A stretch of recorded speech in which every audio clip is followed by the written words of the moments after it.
मैंने अपनी ही शादी की सेरेमनी में एक ऐसा वीडियो चला दिया जो बच्चों के देखने लायक नहीं था। शुरुआत में रिश्तेदार और दोस्त यही समझे कि मैं इतना बड़ा प्रैंक कर रहा हूँ, लेकिन जब उन्होंने ध्यान से देखा तो पता चला कि वीडियो की हीरोइन आज की दुल्हन लियू रोयान थी और हीरो मैं नहीं बल्कि कोई और था। तभी सब शौक में थे कि पता चला दुल्हन लियू रोयान अभी तक आई ही नहीं थी। सभी रिश्तेदारों और मेहमानों की हैरान नजरों के बीच मैंने एक हाथ में माइक्रोफोन पकड़ा और दूसरे हाथ से लियू रोयान को कॉल लगा दी। पहली कॉल उसने नहीं उठाई, लेकिन मैंने हार नहीं मानी और दोबारा कॉल किया। इस बार कुछ रिंग के बाद उसने कॉल उठा ली। फोन के दूसरी तरफ से कार के हॉर्न साफ सुनाई दे रहे थे और हॉल में बैठे मेहमान इंजन की आवाज भी साफ सुन सकते थे। सब लोग आपस में चर्चा करने लगे कि लियू रोयान कार लेकर कहाँ चली गई। क्या लियू फैमिली की बड़ी बेटी शादी से भाग रही है? मैंने शांत स्वर में पूछा, तुम कहाँ हो और यहाँ से क्यों चली गई? लियू रोयान ने चिढ़कर कहा, मुझे एक बहुत जरूरी काम है, एंगेजमेंट सेरेमोनी बाद में फिर से कर लेंगे। मैंने तुरंत पूछा, ऐसा कौन सा जरूरी काम है जो हमारी एंगेजमेंट सेरेमोनी से भी ज्यादा इंपॉर्टेंट है? इस पर लियू रोयान गुस्से और बेसब्री से बोली, मैंने कहा ना बाद में फिर से कर लेंगे, मैं ड्राइव कर रही हूँ, अभी बात नहीं कर सकती। मैं ठंडी हंसी के साथ बोला, तुमने कह दिया तो फिर से हो जाएगी? तुमने इस पूरे हॉल और इतनी दूर से आए मेहमानों को क्या समझ रखा है और मेरी चेन फैमिली की क्या इज्जत रह गई? मैंने इस एंगेजमेंट सेरेमोनी की तैयारी पूरे 6 महीने तक की और तुम एक बाद में कर लेंगे कहकर सब खत्म कर दोगी। आखिर में तुम किसके साथ दोबारा करोगी? दूल्हा क्या तब भी मैं ही रहूंगा? ये सुनते ही पूरा हॉल बिल्कुल शांत हो गया। लियू रोयान भी एक पल के लिए घबरा गई। उसे यकीन ही नहीं हुआ कि हमेशा चुप रहने वाला चेनमो आज ऐसी बातें कर रहा है। वह बोली, चेनमो तुम क्या बकवास कर रहे हो? क्या तुम एंगेजमेंट तोड़ना चाहते हो? मैंने शांत स्वर में कहा, एंगेजमेंट तो शायद मैं नहीं कोई और तोड़ रहा है। मैंने तुमसे कहा था कि पहले हॉस्पिटल जाना है, वहाँ कोई मेरी जान बचाने का इंतजार कर रहा है। मैं हल्का सा हंस पड़ा और बोला, क्या तुम डॉक्टर हो? तुम्हारे जाने से ही किसी की जान बच जाएगी तो मुझे बताओ हॉस्पिटल में कौन पड़ा है? क्या वह अभी इसी पल मर जाएगा? क्या 1 मिनट भी इंतजार नहीं कर सकता? तुम्हें सेरेमोनी के बीच में ही जाना जरूरी था? नीचे बैठे लोग, यहाँ तक कि लियू फैमिली के लोग भी सोच में पड़ गए कि आखिर ऐसा कौन है जिसकी वजह से हमेशा ठंडी और घमंडी मानी जाने वाली लियू फैमिली की बड़ी बेटी इस अहम समय पर खुद कार चलाकर हॉस्पिटल चली गई। तभी लियू रोयान ने ठंडी आवाज में कहा, मेरा असिस्टेंट ये फैन। ये 2 शब्द सुनते ही पूरा हॉल हंगामे से भर गया। ये फैन क्या वही जो मिस लियू का असिस्टेंट है? मिस लियू ने ग्रेजुएशन के बाद उसे खुद रिक्रूट किया था। सुना है ये फैन बेहद हैंडसम है और मिस लियू के साथ उसकी इतनी क्लोज फ्रेंडशिप है जैसे दोनों बेस्ट फ्रेंड्स हों। लेकिन किसी अमीर फैमिली में कोई मेल बेस्ट फ्रेंड भी होता है क्या? चारों तरफ चर्चा बढ़ती देख लियू फैमिली की बुजुर्ग मैडम लियू हुईकिंग बेचैन हो गई और तुरंत लोगों को मेरा फोन छीनने भेज दिया। लेकिन मैं पहले से तैयार था। मैंने गार्डन में 200 जवान लड़कों को सिक्योरिटी के लिए लगा रखा था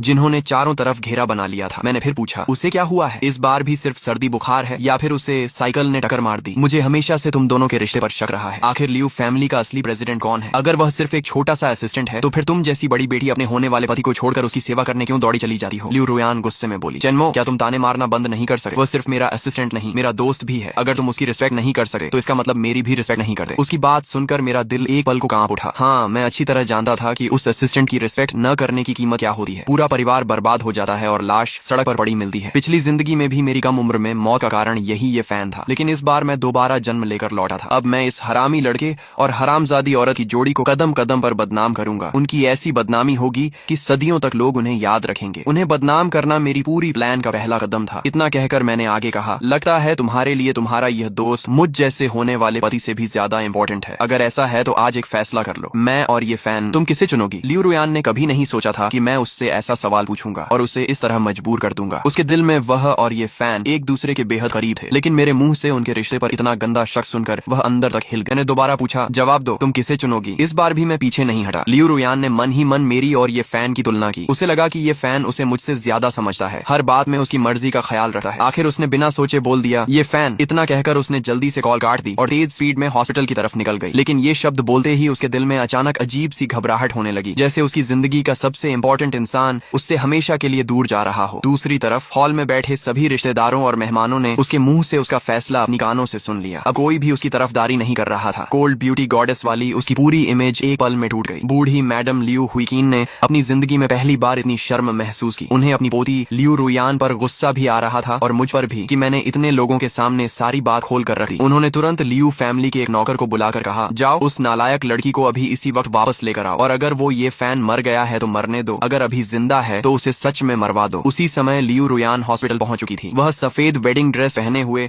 हॉस्पिटल के कॉरिडोर में दौड़ रही थी। हॉस्पिटल में किसी ने पहले कभी दुल्हन को वेडिंग ड्रेस में दौड़ते नहीं देखा था। हर कोई सोच रहा था कि आखिर मामला क्या है। कुछ ज्यादा इमोशनल लड़कियों ने तो अपने मन में पूरी स्टोरी बना ली कि शायद इस खूबसूरत लड़की का बॉयफ्रेंड बहुत सीरियस बीमारी से जूझ रहा है और आज रात शायद बच नहीं पाएगा, इसलिए वह अपनी वेडिंग ड्रेस पहनकर उसे आखिरी बार देखने आई है। ये सोचते ही कई लड़कियों ने तुरंत मोबाइल निकालकर उसकी फोटोज ली और इंटरनेट पर अपलोड कर दी। पिछली जिंदगी में भी इंटरनेट पर यही पब्लिक ओपिनियन इतना फैल गया था कि जब सबकी पहचान सामने आई तो पूरी जिंदगी मुझे धोखा खाए हुए पति यानी ग्रीन हैट पहनने वाले आदमी के रूप में देखा गया। पिछली जिंदगी में लियू रोयान शादी छोड़कर भाग गई थी। हालांकि लियू फैमिली ने उसे कड़ी सजा दी और ये फैन को भी खत्म करना चाहा, लेकिन लियू रोयान ने अपनी जान दांव पर लगाकर उसे बचा लिया और मैंने उस वक्त भी उसे माफ कर दिया था। लेकिन इंटरनेट के कीबोर्ड वॉरियर्स ने मुझे ही जालिम विलन बना दिया। उन्होंने कहा कि मैंने फैमिली पावर का इस्तेमाल करके लियू फैमिली पर दबाव डाला, लियू रोयान को जबरदस्ती मुझसे शादी करने पर मजबूर किया और उसके सच्चे प्यार ये फैन को उससे छीन लिया। लोगों की नजरों में ये फैन एक स्ट्रॉन्ग हीरो था जो हर मुश्किल के बाद भी लियू रोयान से प्यार करता रहा और हमेशा उसकी रक्षा करता रहा, जबकि मैं पूरी दुनिया की नजरों में सबसे बड़ा विलन बन गया। लियू रोयान ये सब जानती थी, लेकिन उसने कभी भी मेरे लिए एक शब्द नहीं बोला। उसने हमेशा सिर्फ ये फैन की रेपुटेशन बचाई। उसकी नजरों में मेरी कोई जगह ही नहीं थी। इस समय एंगेजमेंट हॉल में मैंने माइक्रोफोन हाथ में लेकर नीचे बैठे सभी मेहमानों से कहा, चूंकि लियू फैमिली की बड़ी बेटी अपना फैसला कर चुकी है, इसलिए मैं भी उनके प्यार को पूरा करूंगा। मैडम लियू हुइकिन को समझ नहीं आ रहा था कि मैं आगे क्या कहने वाला हूँ, लेकिन उन्हें अंदर ही अंदर बेचैनी महसूस होने लगी। उन्होंने तय कर लिया कि चाहे कुछ भी हो मुझे आगे बोलने नहीं देंगी। वह अपने बूढ़े शरीर को संभालते हुए स्टेज के सामने आई और बोली, चेनमो, जो भी बात है हम फैमिली के लोग दरवाजा बंद करके आराम से बात करेंगे। रोयान अभी छोटी है, उसे समझ नहीं है, उससे गलती हो गई, हम उसे समझा देंगे। तुम नीचे आओ और माइक्रोफोन मुझे दे दो। मैंने उनके चेहरे की तरफ देखा। जिस औरत को मैं इतने सालों से दादी कहता आया था, उसे देखकर एक पल के लिए मेरा मन भी भर आया। चेन फैमिली में हमेशा से लोग कम थे। मेरे पैदा होने से पहले ही दादा दादी गुजर चुके थे। हाई स्कूल में मेरे माता पिता भी एक्सीडेंट में चल बसे। इतनी बड़ी चेन फैमिली में आखिर सिर्फ मैं ही बचा था। उस समय लियू फैमिली ने मुझे अपनापन और सहारा दिया था, लेकिन अब मुझे पता था कि उनका असली मकसद शुरू से ही चेन फैमिली की पूरी प्रॉपर्टी पर कब्जा करना था। इस बार दोबारा जन्म लेकर मैं वही हिस्ट्री दोबारा नहीं होने दूंगा। मैंने उनकी तरफ देखकर कहा, मैडम लियू, आपका सरनेम लियू है और मेरा चेन। हमारे बीच फैमिली जैसा रिश्ता कब से हो गया। जिस पल आपकी पोती ने अपना फैसला चुना, उसी पल उसका होने वाला पति मैं नहीं बल्कि ये फैन बन गया और आज मैं चेन फैमिली के हेड की हैसियत से आपसे बात कर रहा हूँ। मैडम लियू हुइकिन समझ गई कि इमोशनल कार्ड अब काम नहीं करेगा। वह बेबस होकर स्टेज पर खड़ी मुझे देखती रह गई। फिर मैं मुड़कर नीचे बैठे सभी मेहमानों से बोला, आप सभी से मैं माफी चाहता हूँ कि आपने अपनी कीमती टाइम निकालकर मेरी एंगेजमेंट सेरेमोनी में आने की तकलीफ उठाई और बदले में आपको ये तमाशा देखना पड़ा। लेकिन मैं वही कहूंगा, मैं उनके प्यार के बीच नहीं आना चाहता। चूंकि लियू फैमिली की बड़ी बेटी किसी और से प्यार करती है तो मैं उनके रास्ते में क्यों आऊं। इसलिए आज से मैं और लियू रोयान अपनी एंगेजमेंट खत्म करते हैं। मेरे इतना कहते ही मेरा होने वाला ससुर चिन हाय न जाने कहां से हिम्मत जुटाकर सीधे स्टेज पर चढ़ आया और गुस्से में चिल्लाकर बोला, मैं इस फैसले को नहीं मानता। चिन्मो, तुम्हें एंगेजमेंट तोड़ने का कोई हक नहीं है। मैंने शांत स्वर में कहा, मिस्टर चिन, आपको किस बात पर एतराज है? आपकी बेटी अपना फैसला करके अपने प्यार के पास जा चुकी है। अब आप चाहते क्या हैं? क्या मैं लोगों को भेजकर उसे पकड़कर वापस ले आऊं? किसी को कैद करना इलीगल भी है और गलत भी। चिन फैमिली कभी ऐसा काम नहीं करती। मेरे संस्कार इसकी इजाजत नहीं देते। मेरी बातों ने सीधे लियू फैमिली की इज्जत पर चोट कर दी। साफ था कि मैं कह रहा था कि उनकी परवरिश में ही कमी है। चिन हाय का चेहरा लाल पड़ गया। वह बोला, चेनमो, रोयान को शायद पता ही नहीं था कि ऐसा करने से एंगेजमेंट टूट जाएगी। अगर उसे पता होता तो वह जरूर वापस आ जाती। बस उसे एक और मौका दे दो। उसकी गुहार सुनकर मैं हल्का सा मुस्कुराया और सिर हिलाते हुए बोला, मिस्टर चिन, आपको कैसे पता कि मैंने उसे मौका नहीं दिया? रास्ता उसने खुद बंद किया है। क्या आप वेडिंग शुरू होने से पहले वाला वीडियो भूल गए? आपकी बेटी और ये फैन का रिश्ता बहुत पहले ही उस हद तक पहुंच चुका था। अब आपके विरोध करने से क्या बदल जाएगा? आपका नया दामाद इस वक्त हॉस्पिटल में पड़ा है। मुझे लगता है कि आपको यहाँ खड़े रहने के बजाय उसकी चिंता करनी चाहिए। और हाँ मैडम लियू, क्या आपकी तीसरी पीढ़ी के लिए भी घर जमाई ही चाहिए था? अगर पहले बता देती तो मैं बहुत पहले ही पीछे हट जाता और इतना बड़ा तमाशा भी नहीं होता। हॉल में बैठे सभी मेहमानों ने कभी नहीं सोचा था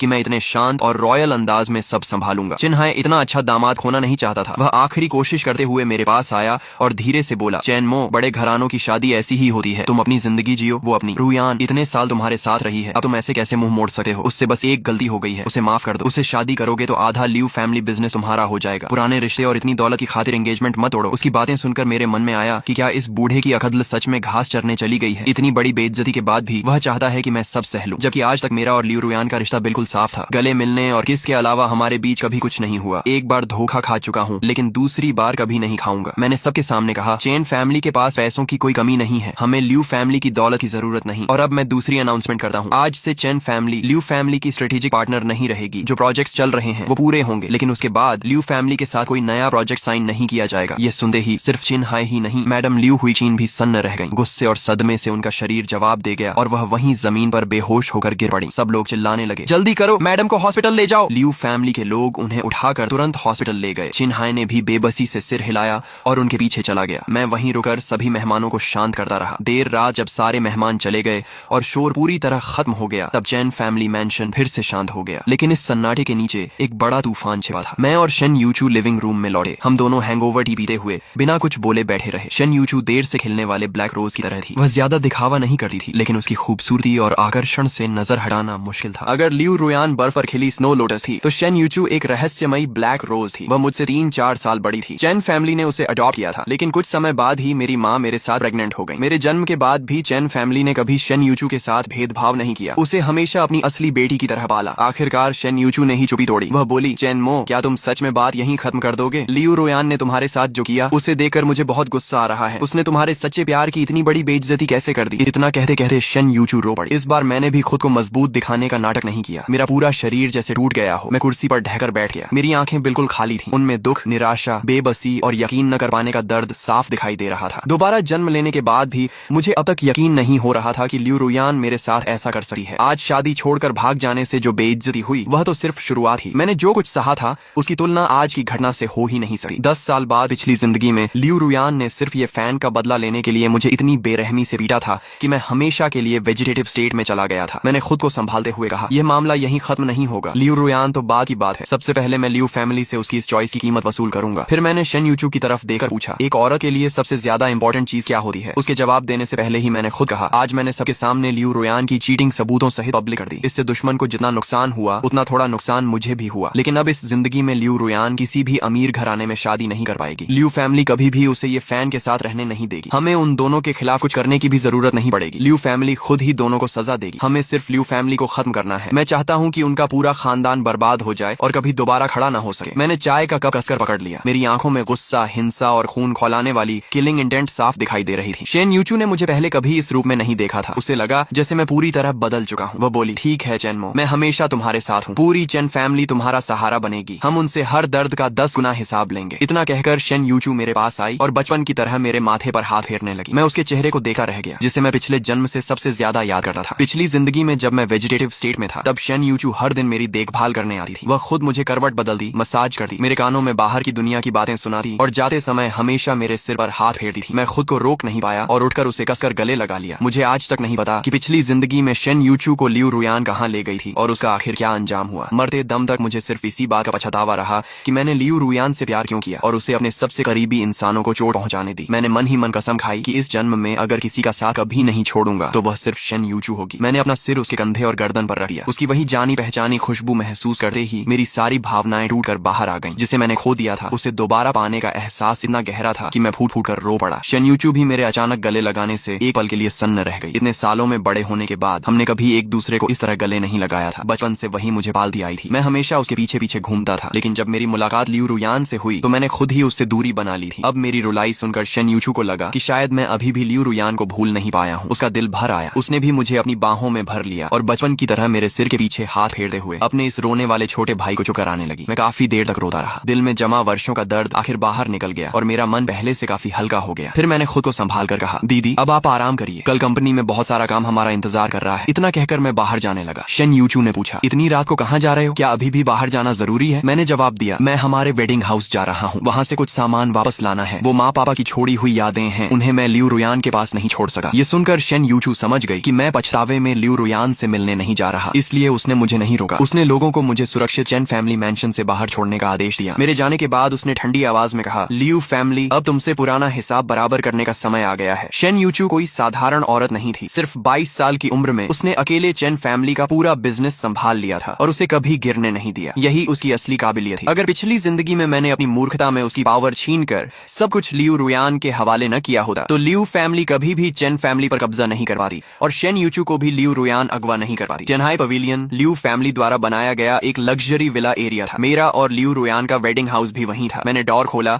और धीरे धीरे विला के अंदर चला गया। इस जाने पहचाने लेकिन अब अजनबी लगने वाले घर को देखकर मेरा दिल भारी हो गया। सच तो यह था कि शादी के बाद मैं चैन फैमिली के पुराने मैंशन में रहना चाहता था, लेकिन लियू रोयान को वहां का डेकोरेशन पसंद नहीं था। उसी समय लियू फैमिली का यह विला प्रोजेक्ट पूरा हुआ था, इसलिए उसने जिद करके वेडिंग हाउस यहीं खरीदवाया। विला नंबर 1 पूरे चेन्हाई पवेलियन का सबसे महंगा विला था, जिसकी कीमत 15 करोड़ थी। सिर्फ मेरे यहाँ खरीदने की वजह से इस प्रोजेक्ट की सेल्स अचानक बढ़ गई। मेरे सभी अमीर दोस्तों ने भी यहीं विलास खरीद लिए क्योंकि हर कोई चैन फैमिली के करीब रहना चाहता था। इसके बाद मैंने सिर्फ डेकोरेशन पर ही 5 करोड़ और खर्च किए। घर का एक एक कोना लियू रोयान की पसंद के हिसाब से बनवाया। पूरे 6 महीने तक मैं खुद हर दिन साइट पर खड़ा रहकर काम देखता रहा क्योंकि मुझे लगा था कि यही हमारा पूरी जिंदगी का घर होगा और इसमें कोई कमी नहीं रहनी चाहिए। लेकिन आखिर में उसका फायदा ये फैन को मिला। जब मैं वेजिटेटिव स्टेट में था तब लियू रोयान मुझे वापस चैन फैमिली मैंशन भिजवा चुकी थी और यह वेडिंग हाउस उसने ये फैन को गिफ्ट कर दिया था। शायद इसी वजह से उसने मुझे यहाँ से हटाया था। मुझे आज तक नहीं पता कि मेरे वेजिटेटिव स्टेट में चले जाने के बाद जिस घर को मैंने अपनी मेहनत और प्यार से बनाया था? क्या वही घर लियू रुयान और ये फैन का लव नेस्ट बन गया था? क्या दोनों ने मेरी ही वेडिंग बेड पर एक दूसरे के साथ रातें बिताई? यही बात जानकर पिछली जिंदगी में शेन यूचू का गुस्सा फूट पड़ा था। वह लोगों को लेकर सीधे यहाँ आई और उसने ये फैन को इतना पीटा कि वह पूरी तरह पैरालाइज्ड हो गया। लेकिन उसी घटना ने शेन यूचू की मौत की वजह भी बना दी। ये सब याद करते ही मेरा दिल जैसे टुकड़े टुकड़े हो गया। मेरे सीने में तेज दर्द उठा और अचानक मेरे मुंह से ताजा लाल खून की एक धार बाहर निकल आई। लिविंग रूम के सफेद कारपेट पर बिखर गया, जो बेहद डरावना लग रहा था। ज्यादा दुख और सदमे की वजह से मैं वहीं बेहोश होकर गिर पड़ा। दूसरी तरफ हंगजो सेंट्रल हॉस्पिटल में लियू रुयान को बिल्कुल भी अंदाजा नहीं था कि अब वह पूरे हंगजो की सबसे बड़ी चर्चा बनने वाली है। वह ये फैन के हॉस्पिटल बेड के पास बैठी थी। उसने दोनों हाथों से उसका हाथ कसकर पकड़ रखा था। बेड पर पड़े पीले चेहरे वाले ये फैन को देखकर उसके दिल में बहुत दर्द हो रहा था। अच्छी बात यह थी कि ये फैन को कोई बड़ी चोट नहीं लगी थी। उसके शरीर पर सिर्फ हल्की खरोंचें थीं। कोई इंटरनल इंजरी नहीं थी, लेकिन एक्सीडेंट के झटके से वह बेहोश हो गया था और अभी तक होश में नहीं आया था। लियू रुयान लगातार 2 घंटे से भी ज्यादा समय तक उसके बेड के पास बैठी रही। उसने एक पल के लिए भी अपनी नजर उससे नहीं हटाई। उसे बिल्कुल पता नहीं था कि चेन फैमिली मैंशन में क्या हो चुका है और न ही यह कि अब वह पूरे हंगजो की सबसे बदनाम सेलिब्रिटी बन चुकी है। शुरुआत में जब उसकी वेडिंग ड्रेस पहनकर हॉस्पिटल आते हुए फोटोज इंटरनेट पर डाली गईं, तब ऑनलाइन लोग उसके और ये फैन के प्यार की तारीफ कर रहे थे। लोग उसकी ब्यूटी की भी तारीफ कर रहे थे और दोनों के अमर प्रेम की कहानियां लिख रहे थे। कुछ ही देर में पूरा इंटरनेट इन्हीं पोस्ट से भर गया। हर तरफ लोग उन्हें ब्लेसिंग्स दे रहे थे, लेकिन बहुत जल्द पूरी कहानी पलट गई। मेरी एंगेजमेंट सेरेमोनी में मौजूद लोगों ने सच्चाई इंटरनेट पर लिखनी शुरू कर दी। एक नेटाइजन ने लिखा, थू, कैसी बकवास लव स्टोरी बना रखी है तुम लोगों ने। सच्चाई बिल्कुल अलग है। इस लड़की का नाम लियू रुयान है, जो हंगजो की लियू फैमिली की बड़ी बेटी है। हॉस्पिटल में पड़ा आदमी उसका असिस्टेंट ये फैन है। आज रात इसकी चेन फैमिली के यंग मास्टर चेन मो के साथ एंगेजमेंट थी, लेकिन इसने एंगेजमेंट हॉल में अपने मंगेतर को छोड़ दिया और वेडिंग ड्रेस पहनकर अपने छिपे हुए लवर से मिलने हॉस्पिटल चली आई। ये इसका बॉयफ्रेंड नहीं, इसका अफेयर है। ऐसे घटिया लोगों को तुम लोग ब्लेस कर रहे हो। सच में तुम लोगों को देकर खून खौल जाता है। उस नेटाइजन ने मेरी,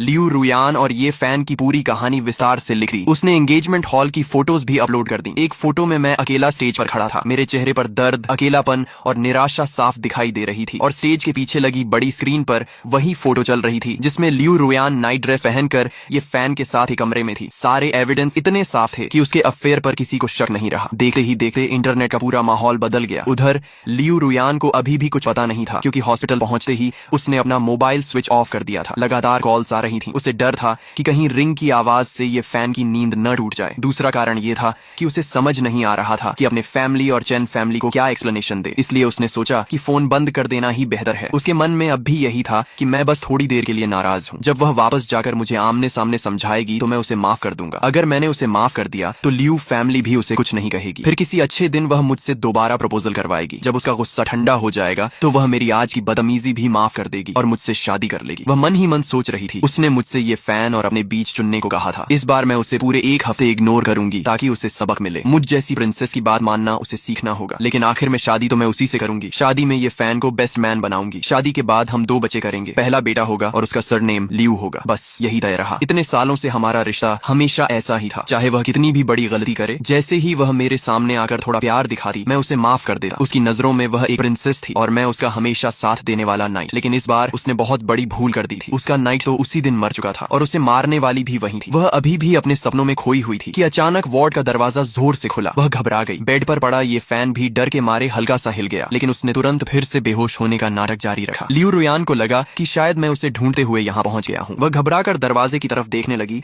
और इसलिए उसने ये फैन की हरकत पर ध्यान ही नहीं दिया। लेकिन अंदर आने वाला मैं नहीं बल्कि चिन्हाई था। वह कुछ बॉडीगार्ड्स के साथ गंभीर चेहरे से वार्ड में दाखिल हुआ। अपने पिता को देखकर लियू रुयान ने राहत की सांस ली और ठंडे स्वर में पूछा, आप यहाँ क्यों आए हैं? उसके लहजे में अपने पिता के लिए जरा भी रिस्पेक्ट नहीं थी। चिन्हाई शायद इसकी आदत डाल चुका था। उसने शांत स्वर में कहा, रुयान, तुम्हारी दादी गुस्से और सदमे से बेहोश हो गई हैं। अभी इसी हॉस्पिटल के बगल वाले वार्ड में भर्ती हैं। चलकर उन्हें देख लो। ये सुनते ही लियू रुयान ने तुरंत ये फैन का हाथ छोड़ दिया और खड़ी हो गई। दादी बेहोश हो गई? आपने मुझे पहले क्यों नहीं बताया? चेनमो आखिर कर क्या रहा था? इतनी सी बात भी नहीं संभाल पाया। दादी को पहले शांत नहीं कर सकता था। वो कहाँ है? क्या वो हॉस्पिटल नहीं आया? मैं उससे पूछूंगी कि उसने मामला कैसे संभाला। उसके चेहरे पर ठंडा गुस्सा साफ दिखाई दे रहा था। उसने एक पल के लिए भी यह नहीं सोचा कि सारी समस्या की जड़ वही है जिसने एंगेजमेंट छोड़कर भागने का फैसला किया था। उसे अब तक यह भी नहीं पता था कि उसके ये फैन को चुनते ही मैंने एंगेजमेंट खत्म करने का ऐलान कर दिया था। चिन्हाई ने भी उसे अभी तक कुछ नहीं बताया। वार्ड से निकलने से पहले चिन्हाई ने बेड पर पड़े ये फैन को देखा और हल्की सी हंसी के साथ बोला, अब बस भी करो। ये ड्रामा मैं अपनी जवानी में बहुत कर चुका हूँ। ये फैन बिल्कुल हिला तक नहीं, जैसे सच में बेहोश हो। शायद चिन्हाई को उसकी एक्टिंग पर शक हो गया था, लेकिन उसने उसे वहीं नहीं पकड़ा। उसने 2 बॉडीगार्ड्स से कहा, तुम दोनों यहीं रहो, इसे एक कदम भी बाहर मत जाने देना। इतना कहकर वह भी बाहर निकल गया। उनके जाते ही बेड पर पड़े ये फैन ने धीरे से एक आंख खोलकर बाहर देखने की कोशिश की, लेकिन जैसे ही उसने दरवाजे पर खड़े 2 लंबे चौड़े बॉडीगार्ड्स देखे। वह डर के मारे तुरंत फिर से मरा हुआ बनने लगा। दूसरी तरफ लियू रुयान वार्ड से बाहर निकली तो सच में बगल वाले वीआईपी वार्ड के बाहर लियू फैमिली के बॉडीगार्ड्स खड़े थे। अंदर पहुंचते ही उसने अपनी बूढ़ी दादी मैडम लियू हुईकिन को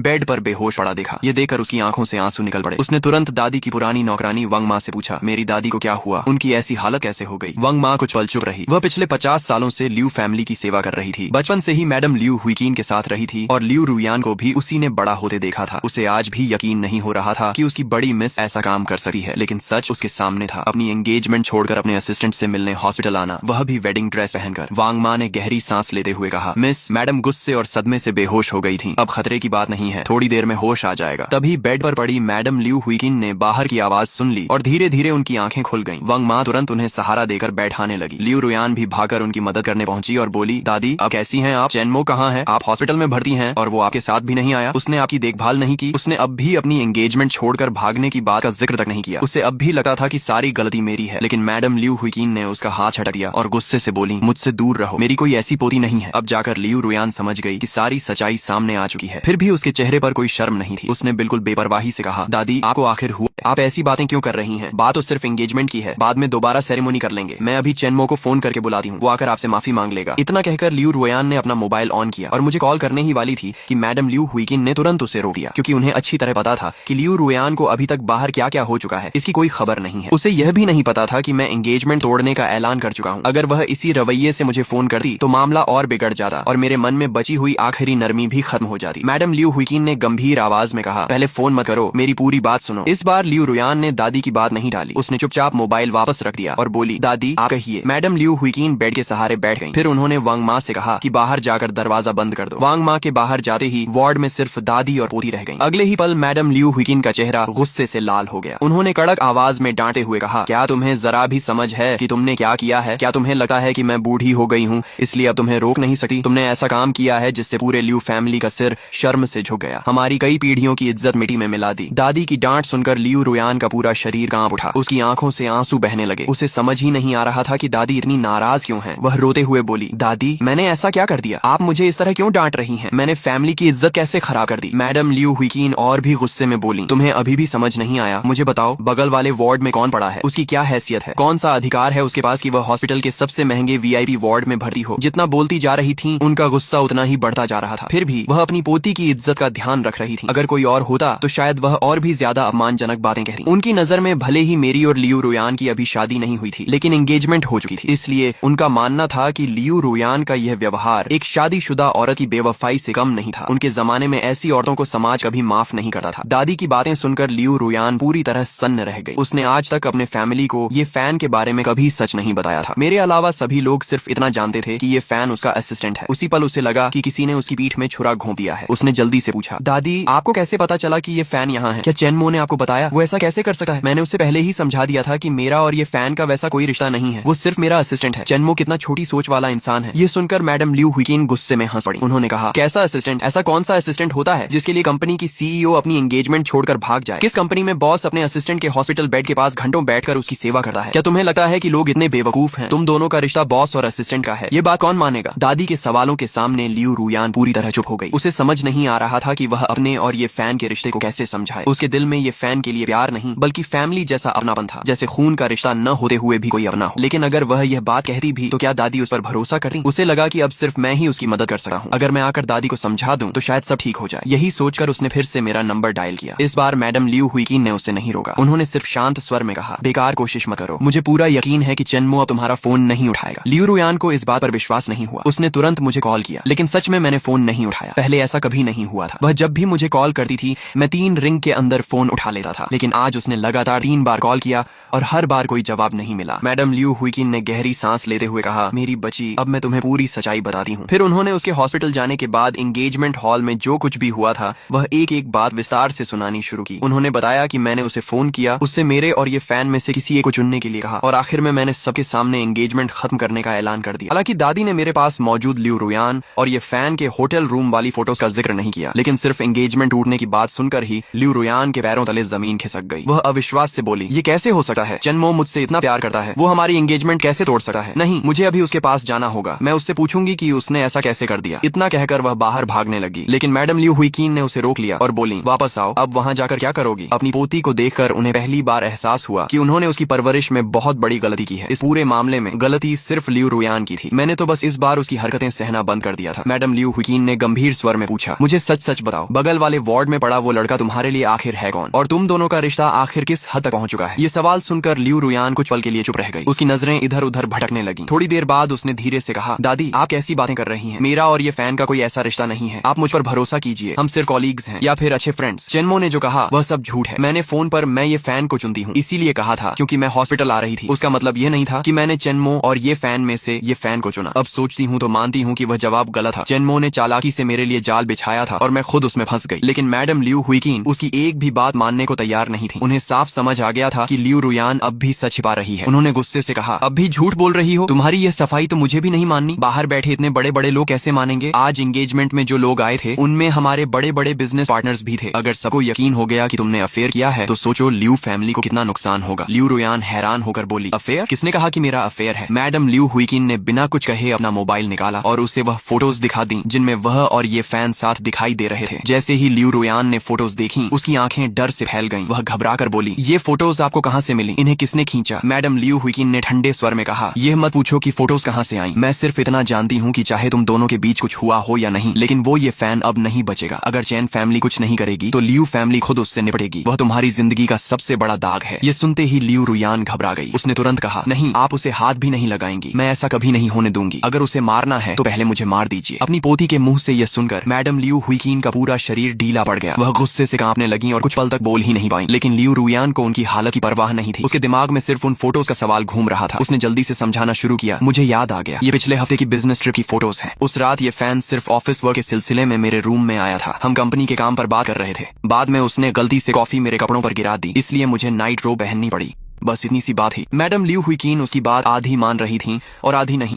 फोटोज में रूम के अंदर क्या हुआ यह तो नहीं दिख रहा था, लेकिन आधी रात को एक जवान लड़का और लड़की एक ही रूम में थे और बाद में लियू रुयान नाइट रोब पहनकर उसे बाहर छोड़ने आई थी। यह नजारा किसी भी एंगल से साफ नहीं लगा था। उसकी सफाई किसी को भी भरोसेमंद नहीं लग रही थी। जब लियू रुयान ने देखा कि दादी अब भी उस पर विश्वास नहीं कर रही तो उसने अचानक कहा, अगर आपको अब भी भरोसा नहीं है तो हम हॉस्पिटल में ही हैं। अभी किसी लेडी डॉक्टर या गायनिकोलॉजिस्ट को बुला लीजिए। मैं अभी चेकअप करवाने को तैयार हूँ। उन्हें खुद देख लेने दीजिए कि मैं अब भी वर्जिन हूँ। अपनी पोती की इतनी दृढ़ बात सुनकर मैडम लियू हुईकीन का थोड़ा विश्वास लौटा, लेकिन उनकी उलझन और बढ़ गई। अगर दोनों के बीच मर्द औरत वाला रिश्ता नहीं था तो फिर लियू रुयान ये फैन की रक्षा करने के लिए अपनी जान देने तक क्यों तैयार थी? आखिरकार लियू रुयान समझ गई कि अब वह सच ज्यादा देर नहीं छिपा सकती। उसने कहना शुरू किया, 1 साल पहले ये फैन लियू ग्रुप में जॉब करने आया था। मुझे वह अच्छा लगा, इसीलिए मैंने उसे अपना पर्सनल असिस्टेंट बना लिया। धीरे धीरे मुझे लगा कि वह बाकी सबसे अलग है। जहाँ दूसरे लड़के मेरा पीछा करते थे और चेनमो हर समय मेरा ख्याल रखता था, वहीं ये फैन बिल्कुल अलग था। हमारी फैमिली में कई पीढ़ियों से कोई बेटा नहीं हुआ। बचपन से मेरी इच्छा थी कि मेरा एक छोटा भाई हो। ये फैन के आने के बाद मुझे लगा जैसे मेरी वह कमी पूरी हो गई। पिछले 1 साल में मैं उस पर बहुत ज्यादा डिपेंड हो गई और उसकी कई जिदें भी मानने लगी। ये सुनते ही मैडम लियू हुईकीन का मन किया कि अभी अपनी पोती को जोरदार थप्पड़ मार दें। उन्होंने गुस्से से कहा, ये कैसा भाई होता है जिसका खून का रिश्ता ही नहीं, उसके साथ इतनी नजदीकी? बाहर कोई भी तुम्हारी बात पर यकीन नहीं करेगा। सिर्फ चेनमो जैसा प्यार में अंधा लड़का ही तुम पर भरोसा करता था, लेकिन अब वह भी जाग चुका है। अब समझ में आया कि उसने इतनी शांति से एंगेजमेंट क्यों तोड़ी। उसने तुम्हारी हर गलती को बार बार सहा, हर बार तुम पर भरोसा किया, लेकिन बदले में उसे सिर्फ और ज्यादा दर्द मिला। इसलिए आखिर में उसने सबके सामने रिश्ता खत्म कर दिया। मैडम लियू हुईकीन अपना सीना पीटते हुए रोने लगी और बोली, पता नहीं हमारे पुरखों ने कौन सा पाप किया था जो हमारे घर में तुम्हारी जैसी पोती पैदा हुई। दादी की बातें सुनकर लियू रुयान भी रोने लगी। तभी बाहर से तेज नॉक हुई। चिन्हाई बाहर से बोला, माँ मुझे तुरंत आपसे जरूरी बात करनी है। अंदर आते ही वह टैबलेट लेकर जल्दी जल्दी मैडम लियू हुईकीन के पास पहुंचा और बोला, माँ रुयान का मामला इंटरनेट पर पूरी तरह फैल चुका है। पब्लिक ओपिनियन हमारे खिलाफ जा रहा है, अब क्या करें? मैडम लियू हुईकीन को उसकी यह घबराहट बिल्कुल पसंद नहीं आई। उन्होंने डांटे हुए कहा, इतनी सी बात में घबरा गए? जरा भी फैसला लेने की क्षमता नहीं है। तुमसे अच्छा तो चेनमो है जो इतनी कम उम्र में भी तुमसे कहीं ज्यादा समझदार निकला। डांट खाने के बाद चिन्हाई और भी दब गया। दूसरी तरफ लियू रुयान भी अपने पिता को तिरस्कार भरी नजरों से देख रही थी। वह दिल से कभी अपने पिता को पसंद नहीं करती थी। अगर लियू फैमिली में बेटा होता तो उसकी माँ कभी ऐसे आदमी को घर जमाई बनाकर नहीं लाती। मुसीबत आने पर वह किसी औरत से भी कम हिम्मत दिखाता था। ऊपर से वह लियू फैमिली को एक बेटा भी नहीं दे सका। माँ की मौत के बाद फैमिली वाले उसे और भी ज्यादा नीची नजरों से देखने लगे थे। चिन्हाई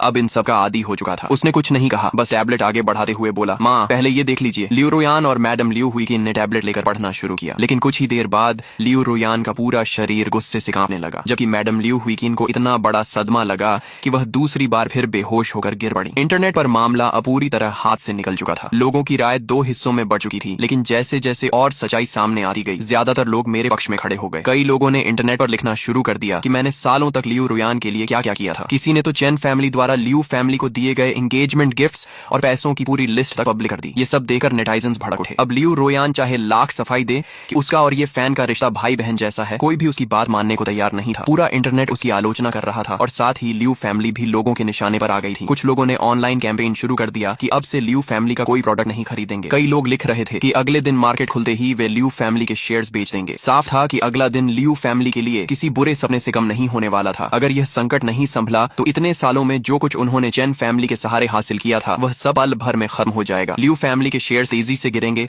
और उनका बिजनेस बुरी तरह डूब जाएगा। ये देखकर लियू रुयान घबराकर रोने लगी। दादी, अब क्या होगा, हम क्या करें? मैडम लियू हुईकिन गुस्से से चिल्लाई। मुझसे पूछती हो क्या करें? जब तुमने अपना फैसला लिया था तब एक बार भी नहीं सोचा कि उसका अंजाम क्या होगा? इतना कहकर उन्होंने गुस्से में लियू रुयान के गाल पर जोरदार थप्पड़ मार दिया। लियू रुयान अपना चेहरा पकड़कर फूट फूट कर रोने लगी। वह टूट चुकी थी। रोते हुए बोली, दादी, मुझसे गलती हो गई। क्या चेनमो सच में मुझे छोड़ देगा? नहीं, मैं एंगेजमेंट नहीं तोड़ना चाहती। मैं उससे प्यार करती हूँ। मैंने उसे धोखा नहीं दिया। मेरा कोई अफेयर नहीं है। पहली बार वह बर्फ जैसी ठंडी ब्यूटी नहीं बल्कि सड़क पर छोड़े गए किसी मासूम पालतू जानवर की तरह बेबस लग रही थी। मैडम लियू हुईकिन ने दर्द और गुस्से से कहा, अब पछताने से कुछ नहीं होगा। अगर खेल खेलना था तो कम से कम उसे छिपा कर खेलती। इतनी खुलेआम सब किया कि पूरी दुनिया को पता चल गया कि तुम बाहर किसी दूसरे आदमी को पाल रही हो। अब देख लिया ना नतीजा। तुमने सिर्फ अपनी नहीं, पूरे लियू फैमिली की बर्बादी लिखी। इंटरनेट पर लोगों की बातें पढ़कर मैडम लियू हुईकिन को भी अब जरा सा विश्वास नहीं रह गया था कि लियू रुयान और ये फैन का रिश्ता सिर्फ भाई बहन जैसा है। उनकी आंखों से भी आंसू बहने लगे। उन्हें साफ दिखाई दे रहा था कि लियू फैमिली की 100 साल पुरानी विरासत अब बर्बादी के किनारे खड़ी है और उनके दिल में अपनी ही पोती लियू रुयान के लिए गहरी नाराजगी भर चुकी। तभी चिन हाय आगे बढ़ा और बोला, माँ, अब हमें इस मामले को कैसे संभालना चाहिए? मैडम लियू हुईकिन ने गुस्से में कहा, अब और क्या बचा है संभालने के लिए? चिन हाय कुछ पल सोचकर बोला, माँ, हमें 2 कदम उठाने होंगे। पहला, इंटरनेट पर फैली पब्लिक ओपिनियन को तुरंत कंट्रोल करना होगा। हमें अपने कॉन्टैक्ट्स इस्तेमाल करके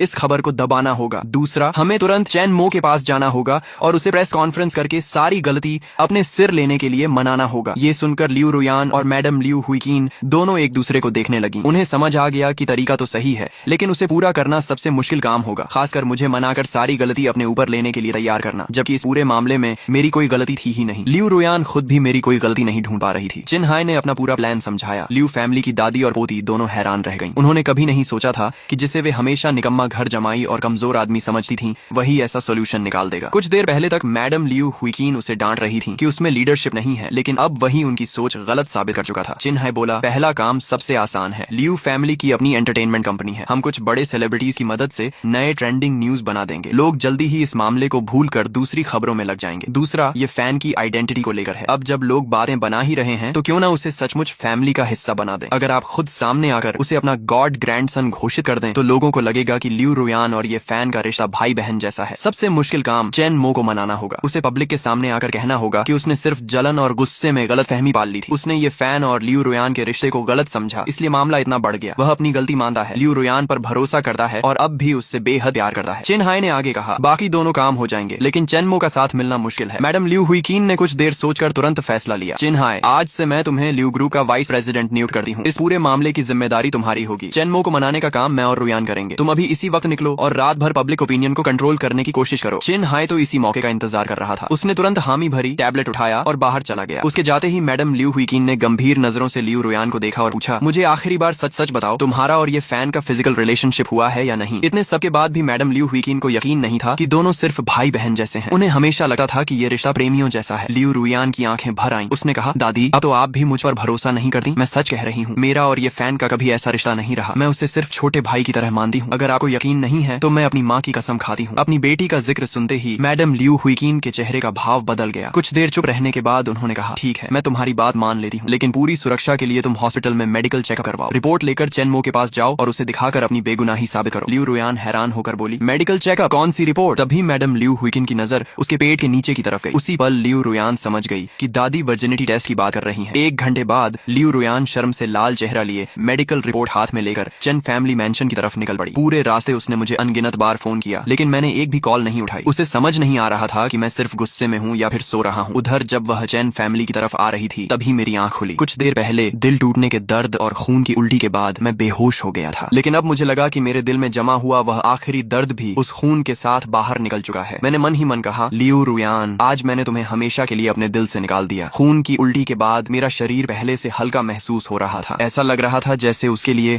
मेरा सारा प्यार भी उसी खून के साथ बाहर निकल गया हो। जो परछाई इतने सालों से मेरे दिल में बसी थी वह भी अब गायब हो चुकी थी। मैं नए बने वेडिंग हाउस को शांत नजरों से देखते हुए धीरे से बोला, अब वक्त आ गया है कि मैं अपने अतीत को हमेशा के लिए अलविदा कह दूं। इतना कहकर रेड वाइन की बोतल हाथ में ली और पूरी ताकत से उसे हमारी वेडिंग फोटो पर दे मारा। बोतल जोरदार आवाज के साथ टूट गई और वेडिंग फोटो भी चकनाचूर हो गई। फिर मैंने दूसरी बोतल खोली, कुछ घूंट पिए और बेडरूम में चला गया। वहाँ मैंने लियू रुयान की वेडिंग ड्रेस उतारी, उस पर वाइन उड़ेल दी और लाइटर निकालकर उसमें आग लगा दी। 6 महीने की मेहनत से तैयार हुई, यूरोप के रॉयल डिजाइनर द्वारा बनाई गई और अनमोल ज्वेल्स से सजी वह वेडिंग ड्रेस कुछ ही पलों में आग की लपटों में बदल गई। कभी मैंने लियू रुयान को दुनिया की सबसे शानदार शादी देने के लिए खुद यूरोप जाकर पैलेस मास्टर से यह ड्रेस बनवाई थी, लेकिन अब इस ड्रेस की कोई जरूरत नहीं थी। फिर मैंने हमारी सारी फोटोज और फ्रेम्स उठाकर उसी आग में फेंक दी। तेज लपटें देखकर बाहर खड़े चंद फैमिली के बॉडीगार्ड्स दौड़कर आ गए। वे अंदर आने की हिम्मत नहीं कर पाए और बाहर से चिल्लाकर बोले, यंग मास्टर आप ठीक हैं? क्या हम अंदर आए? मैंने ठंडे स्वर में कहा, मेरी सारी चीजें यहाँ से निकाल लो और इस पूरे घर को तोड़ दो। मुझे इस वेडिंग हाउस से नफरत थी। पिछले जन्म में इसी घर में लियू रुयान ने मुझे इतनी बुरी तरह घायल किया था कि मैं वेजिटेटिव स्टेट में पहुंच गया था और बाद में यही घर उसके और ये फैन के अफेयर की जगह बन गया था। इतना कहकर मैंने उनकी तरफ दोबारा देखा भी नहीं। वाइन की बोतल हाथ में लेकर मैं धीरे धीरे वहां से निकल गया। चलते चलते पीता रहा, लेकिन मुझे खुद नहीं पता था कि मैं कहाँ जा रहा हूँ। शहर भर में मेरी कई प्रॉपर्टीज थी, मगर उनमें से कोई भी मेरा घर नहीं था। वेडिंग हाउस मुझे लियू रुयान के धोखे की याद दिलाता था, जबकि चेन फैमिली मैंशन मुझे शन यूचू के मुझसे बिछड़ने की याद दिलाता था। जहाँ भी जाता वही दर्द सामने आ जाता। मैं आधी रात तक एक भटके हुए साए की तरह सुनसान सड़कों पर चलता रहा। ऐसा लग रहा था जैसे मेरा इस दुनिया में कोई अपना नहीं बचा। मैं एक बेघर आवारा कुत्ते की तरह शहर की गलियों में भटकता रहा। आखिर देर रात सड़क किनारे एक 5 स्टार होटल दिखाई दिया। लड़खड़ाते कदमों से मैं अंदर गया, अपने लिए प्रेसिडेंशियल स्वीट बुक किया, रूम कार्ड लिया और अकेला लिफ्ट में चढ़ गया। प्रेसिडेंशियल स्वीट 6वीं मंजिल पर था। लिफ्ट जब 50 से ऊपर पहुंची तो अचानक रुक गई। तभी अस्त व्यस्त कपड़ों में एक बेहद खूबसूरत लड़की लड़खड़ाते हुए लिफ्ट में दाखिल हुई। उसने क्रीम कलर की बॉडी फिट लॉन्ग ड्रेस पहन रखी थी, जो उसके परफेक्ट फिगर को और भी उभार रही थी। उसकी खूबसूरती ऐसी थी कि लियू रुयान भी उसके सामने फीकी न लगे। मैंने बस एक नजर उसे देखा और फिर नजरें हटा ली। मैं खुद नशे में था और बस जल्दी से बेड पर जाकर सोना चाहता था, लेकिन वह लड़की मुझसे भी ज्यादा नशे में लग रही थी। उसका शरीर लगातार डगमगा रहा था। उसके गोरे हाथ लिफ्ट की रेल भी नहीं पकड़ पा रहे थे। अगले ही पल वह पूरी तरह मेरी तरफ गिर पड़ी। मैंने रिफ्लेक्स में उसे संभाल लिया। उसे छूते ही ऐसा लगा जैसे किसी ठंडे व्हाइट जेड को बाहों में ले लिया हो, लेकिन अगले ही पल मुझे महसूस हुआ कि उसके शरीर का टेम्परेचर असामान्य रूप से बहुत ज्यादा था। उसकी गोरी स्किन पर लाल निशान भी उभर आए थे। मैं कुछ समझ पाता उससे पहले ही उसने अपना चेहरा उठाया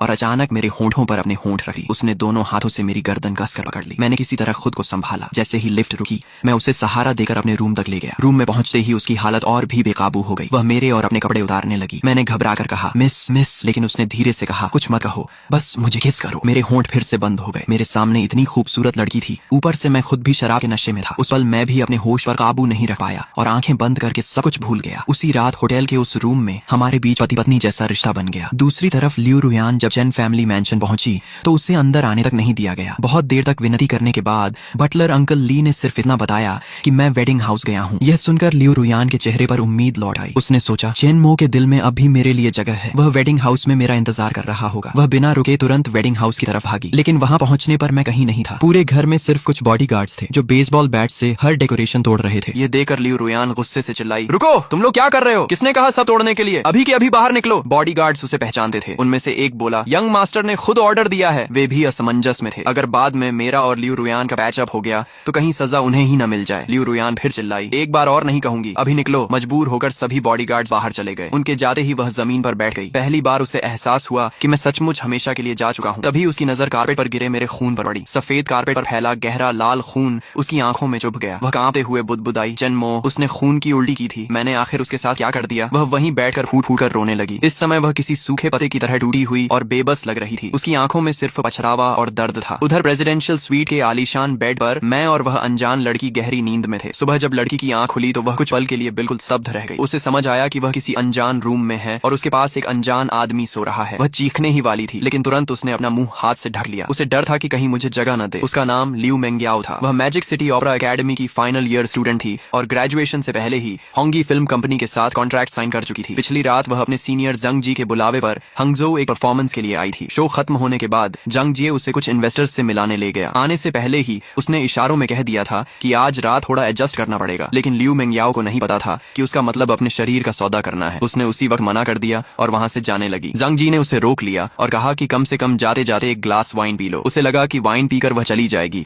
लेकिन वही उसकी नाइटमेयर की शुरुआत थी। वाइन में ड्रग मिला हुआ था। कुछ ही देर में उसका दिमाग सुन्न होने लगा और उसे एक स्वीट में ले जाकर इन्वेस्टर्स के लिए छोड़ दिया गया। किस्मत अच्छी थी कि जब वह आदमी उसके पास आया तो उसने उसके ऊपर उल्टी कर दी। उस आदमी के बाथरूम जाने का फायदा उठाकर वह रूम से भाग निकली, लेकिन भागते भागते आखिरकार मेरी लिफ्ट में आ गई। अब सुबह बेड पर सोए हुए मुझे देखकर उसे पिछली रात की सारी बातें याद आने लगी। उसे याद आया कि उसी ने पहले मुझे किस किया था। पिछली रात की सारी बातें याद करके उसका चेहरा शर्म से लाल हो गया। वह धीरे से बोली, अब मैं क्या करूं? फिर उसने मेरी तरफ दोबारा देखा। उसे लगा कि जिसने उसकी पहली रात ली कम से कम वह दिखने में अच्छा इंसान है। उसने धीरे से मेरे चेहरे को देखते हुए कहा, अच्छा हुआ वो तुम थे। चलो तुम ही सही। अगर वो बूढ़ा आदमी होता तो शायद मैं जी ही नहीं पाती। वह नंगे पांव बेड से नीचे उतरी। उसकी गोरी स्किन किसी ग्रीक गॉडेस जैसी चमक रही थी। उसने जमीन पर पड़े अपने फटे हुए कपड़े उठाए और जैसे तैसे पहन लिए, लेकिन वे उसके शरीर को ढक नहीं पा रहे थे। मजबूर होकर उसने मेरी जैकेट पहन ली। फिर धीरे से खुद से बोली, मैंने इसके साथ रात बिताई, अब इसकी जैकेट भी लेकर जा रही हूँ। क्या ये थोड़ा गलत नहीं है? कुछ पल सोचने के बाद उसने अपने गले से नेकलेस उतारकर बेड के पास रख दिया और साथ में एक नोट भी छोड़ दिया। फिर हल्की सी कड़वी मुस्कान के साथ बोली, क्या इसे मेरा पहली बार किसी को पैसे दिए बिना दे देना समझूं, या फिर मैंने ही इसे हायर कर लिया? इतना कहकर उसने अपना चेहरा दोनों हाथों से ढक लिया। उसकी आंखों में आंसू भी थे और होंठों पर मजबूर मुस्कान भी। फिर उसने मेरी जैकेट को अपने चारों तरफ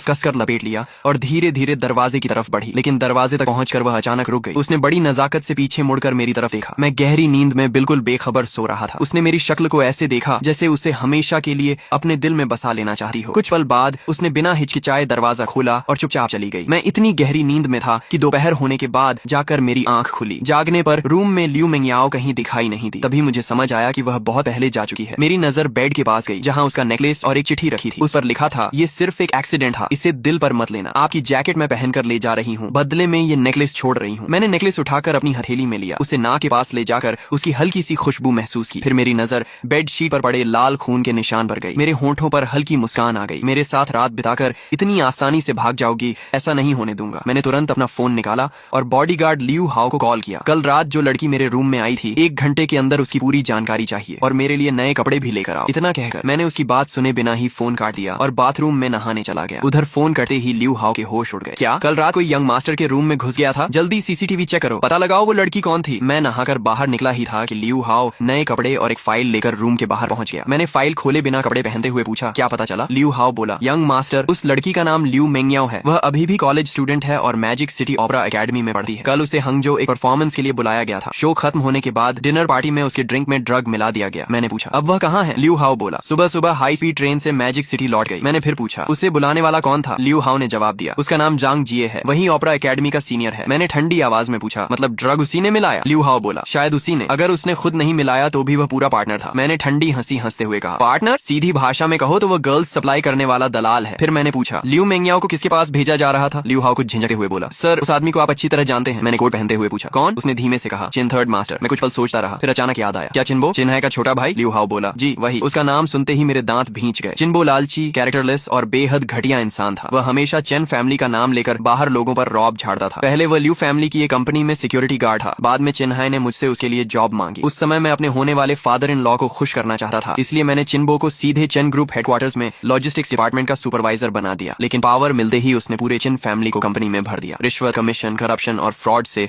उन्होंने पूरी कंपनी का माहौल खराब कर दिया। मुझे कभी अंदाजा नहीं था कि एक मामूली सिक्योरिटी गार्ड इतना ताकतवर बन जाएगा। शन यूचू ने कई बार उसकी शिकायत की थी, लेकिन मैंने हमेशा चिन्हाई और लियू रुयान की खातिर बात टाल दी। बाद में तो चिन्बो की हिम्मत इतनी बढ़ गई कि उसने शन यूचू तक को खुलेआम छेड़ना शुरू कर दिया। हालांकि वह सिर्फ जुबान चलाने की हिम्मत करता था। पिछले जन्म में मैंने उसे नहीं छुआ, लेकिन इस जन्म में सबसे पहले उसी का हिसाब होगा। मैंने लियू हाओ से कहा, मुझे कंपनी ले चलो। बीबो टावर हंगजो की सबसे मशहूर स्काईस्क्रेपर थी और पूरी बिल्डिंग चेन फैमिली की थी। चेन ग्रुप हेडक्वार्टर्स भी वहीं था। मैंने बॉडीगार्ड्स को साथ आने से मना कर दिया। बिल्डिंग से कुछ दूर उतरकर मैं अकेला अंदर चला गया, लेकिन एंट्रेंस पर ही एक भारी भरकम खूंखार चेहरे वाला सिक्योरिटी गार्ड मेरे सामने आकर खड़ा हो गया। उसने ऐसे घूर कर देखा जैसे मैं उसका 5 करोड़ रुपए लेकर भाग गया हूँ और रूखे लहजे में बोला, ए कहाँ घुस रहे हो? किसी को बताए बिना सीधे अंदर चले आ रहे हो? अगर कंपनी की सिक्योरिटी का हाल ऐसा है तो इस बिल्डिंग को आज ही बंद कर देना चाहिए। मैंने शांत आवाज में कहा, हाँ मुझे चेन ग्रुप हेडक्वार्टर्स जाना है। सिक्योरिटी गार्ड हंसते हुए बोला, तुम्हें जाना है तो चले जाओगे, किस हक से? अपॉइंटमेंट है। उसकी बात सुनकर मुझे हंसी आ गई। अपनी ही कंपनी में जाने के लिए मुझे अपॉइंटमेंट चाहिए? भले ही मैं लंबे समय से कंपनी नहीं आया था, लेकिन अपने मालिक को पहचानना तो हर एम्प्लॉई की सबसे बेसिक ड्यूटी होती है। साफ था कि यह गार्ड अपनी सबसे जरूरी जिम्मेदारी भी पूरी नहीं कर पाया था। मैंने ठंडे स्वर में कहा, पूरी बिल्डिंग बिल्डिंग मेरी है, मैं जहाँ चाहूँ जाऊँ, तुम्हें मुझे रोकने का कोई हक नहीं। मेरी बात सुनकर वह जोर से हंस पड़ा। अरे वाह, बड़ा हीरो बन रहा है। क्या खुद को चेनमो समझता है? अगर तू चेनमो है तो मैं उसका मरा हुआ बाप चेन होंगवेन हूँ। चल पहले मुझे बाप बोल। उसकी बात सुनते ही मेरी आंखों में हत्या जैसा गुस्सा भर गया। मुझे गाली देना मैं सह सकता था, लेकिन मेरे पिता का अपमान, ये इंसान अब बचने वाला नहीं था। मैं बॉडीगार्ड्स को बुलाने ही वाला था कि तभी दूसरा सिक्योरिटी गार्ड भागता हुआ आया। उसने मुझे देखते ही तुरंत सलाम किया और सम्मान से बोला, यंग मास्टर माफ कीजिए, हमें पता नहीं था कि आप आने वाले हैं, इसलिए आपका स्वागत करने की तैयारी नहीं हो सकी। ये नया गार्ड लगभग 40 साल का था। उसकी यूनिफॉर्म साफ सुथरी थी, चेहरा गंभीर था और पूरा व्यक्तित्व प्रोफेशनल लग रहा था। उसके सामने पहला गार्ड बिल्कुल निकम्मा दिखाई दे रहा था। पहला गार्ड हंसते हुए बोला, अरे लाओ माँ, तुझे क्या हो गया? यही तेरा यंग मास्टर है? मजाक मत कर। चेन फैमिली का यंग मास्टर कभी अकेले आता है? उसके साथ उस 7-8 बॉडीगार्ड्स रहते हैं। मैंने उसकी तरफ देखा तक नहीं। मैंने लाओ माँ से पूछा, तुमने मुझे कैसे पहचाना? उसने सम्मान से जवाब दिया, 1 साल पहले आप कंपनी आए थे, उस समय मुझे आपको देखने का सौभाग्य मिला था। पहले वाले गार्ड ने जब लाओ माँ की गंभीरता देखी, तब जाकर उसके दिमाग की घंटी बजी। उसने मुझे दोबारा गौर से देखा। इस बार उसे मेरे चेहरे पर वह जन्मजात शाही व्यक्तित्व और आत्मविश्वास साफ दिखाई दिया, लेकिन सच्चाई जानने के बाद भी उसके चेहरे पर डर नहीं आया। वह उल्टा हंसते हुए मेरे पास आया और बोला, अरे जीजा जी, आखिर आज आपसे मुलाकात हो ही गई। मैं जाओ काई हूँ, लियू रुयन का कजन, अभी सिक्योरिटी टीम का डेप्यूटी कैप्टन हूँ। आखिर हम तो अपने ही लोग हैं। इतना कहकर वह मेरे बहुत करीब आ गया। उसके शरीर से इतनी तेज पसीने की बदबू आ रही थी जैसे कई दिनों से नहाया ही न हो। ऊपर से सिगरेट और मुंह की बदबू ने मेरा दम घोंट दिया। मैं एक पल भी बर्दाश्त नहीं कर पाया। मैंने उसे जोर से धक्का दिया